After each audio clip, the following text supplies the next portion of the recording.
नमस्कार, मैं हूं शुभी। बात करें अगर पंचायत चुनाव की, जी हां, गांव की सरकार बनने की उम्मीद अब दूर दूर तक नजर नहीं आ रही है। दरअसल पंचायत चुनाव पर ग्रहण लग गया कोरोना का, और कोरोना काल होने की वजह से पंचायत चुनाव के आसार दूर दूर तक नजर नहीं आ रहे हैं। ऐसे में पंचायती राज विभाग की तरफ से अब पंचायत चुनाव को लेकर विकल्प ढूंढने की कोशिश की जा रही है, उसे तलाशा जा रहा है।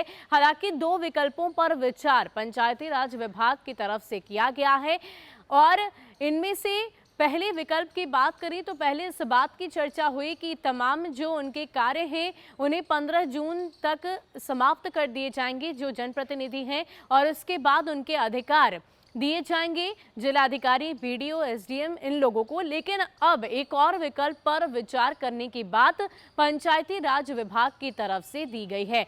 हालांकि इन दो विकल्पों में से कौन से विकल्प को चुना जाएगा, इस पर अभी विचार किया जा रहा है। लेकिन ये दूसरा विकल्प क्या कुछ है और इन दोनों विकल्पों में क्या सटीक होगा, पूरी खबर जानिए विस्तार से। बिहार में पंचायत चुनाव होने के आसार अब दूर दूर तक नजर नहीं आ रहे, लेकिन इन सब के बीच पंचायती राज संस्थाओं के प्रतिनिधियों के लिए सुखद खबर सामने आ रही है। समय पर चुनाव ना हो पाने की स्थिति में ऐसी संस्थाओं को क्रियाशील बनाए रखने के मकसद से एक साथ दो विकल्पों पर विचार किया जा सकता है। अगर फैसला दूसरे विकल्प पर हो जाता है, तब भी गठित पंचायत संस्थाओं का अधिकार निवर्तमान प्रतिनिधियों को मिल सकेगा।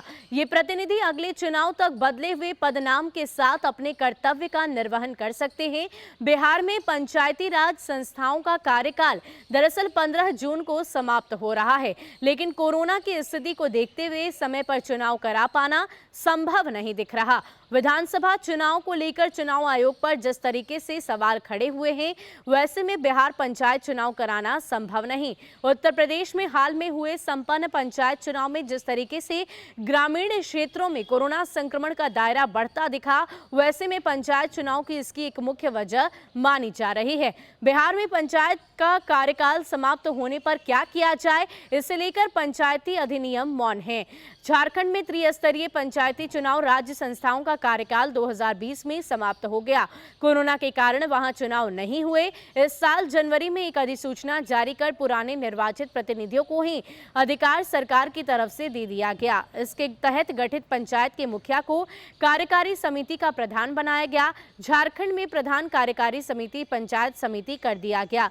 इसी तरह जिला परिषद के अध्यक्ष को प्रधान कार्यकारी समिति, और झारखंड में नई व्यवस्था का कार्यकाल 6 महीने तक रखा गया। बिहार में अगर पंचायती राज संस्थाओं का चुनाव नहीं होता है, ऐसे में झारखंड की तर्ज पर कार्यकाल बढ़ाया जाए तो कोई आश्चर्य की बात नहीं होगी। सभी के विकल्पों पर सरकार विचार कर रही है। बिहार के पंचायती राज विभाग के मंत्री सम्राट चौधरी की माने तो फिलहाल सभी राज्यों की परिस्थितियों पर विचार किया जा रहा है और सरकार के स्तर पर है निर्णायक फैसला लिया जाएगा। पंचायत चुनाव के विकल्पों को लेकर अगर बात की जाए तो पहला विकल्प जो पहले चर्चा का विषय बना था, वो ये था कि 15 जून तक जब कार्यकाल जनप्रतिनिधियों के खत्म हो जाएंगे तो उनके तमाम जो अधिकार हैं वो जिलाधिकारी और ऐसे अलग अलग निर्वाचित अधिकारियों को दिए जाएंगे। लेकिन इन सब के बीच अब दूसरे विकल्प पर भी चर्चा हो सकती है। दूसरे विकल्प की बात की जाए तो जो पहले से जनप्रतिनिधि हैं उनके ही कार्यभार का बदला हुआ पदनाम लेकर अगले कुछ अवधि तक उन्हें ही निर्वाचित रखा जाएगा, यानी कि उन्हें ही अधिकार दिया जाएगा। हालांकि इन दो विकल्पों में से बिहार में कौन सा विकल्प अपनाया जाएगा, इसे लेकर अभी चर्चा हो रही है। फैसला, निर्णय अभी नहीं हुआ है, और जो कुछ भी निर्णय हमारे सामने आएगा वो हम आप तक जरूर पहुंचाएंगे। फिलहाल के लिए इतना ही, हमें दीजिए इजाजत। नमस्कार।